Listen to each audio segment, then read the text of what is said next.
ଗାଁରୁ ଲାଉ ଆସିଥିଲା। ଏଟା ଲାଉ ଆଣ ଗରମ କରାହଉଛି। ଆଜି ପୋଡ଼ ପିଠା ତିଆରି ହବ ଲାଉରେ। ଚୋପାଟା ଲାଉ ଚୋପା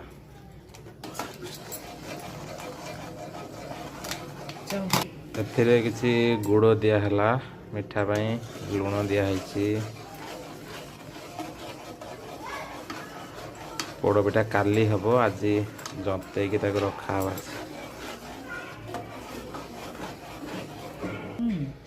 ଏବେ କଟା ନଡ଼ିଆ ଦିଆହବ।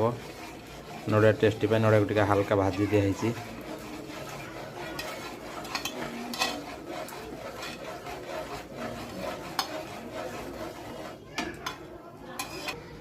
ଆଣ କଲରଟା ଦେଖ କେମିତିଆ ଗ୍ରୀନରୁ ବର୍ତ୍ତମାନ ନାଲି ହେଇଗଲାଣି।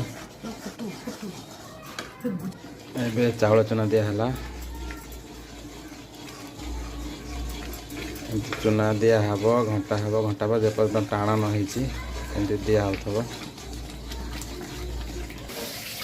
ଆମର ଆଣ ହେଇଗଲା, ଟାଣ ହେଇଗଲା। ଏବେ ତାକୁ ଏବେ ଦିଆହେବ, ଜନ୍ତାଣିଆ ହେବ। ତାକୁ ଜନ୍ତାଣିଆ ହେଇଯାଇଛି, ପୋଡ଼ିବା ପାଇଁ ବନ୍ଦୋବସ୍ତ। ବର୍ତ୍ତମାନ କଢ଼େଇରେ ତେଲ ଦିଆହେଲା। ତାପରେ ଆଣଟାକୁ ଦିଆହେଲା, ଟାଣ ଆଣଟାକୁ ତାପରେ ସାଇଜ୍ କରାହବ।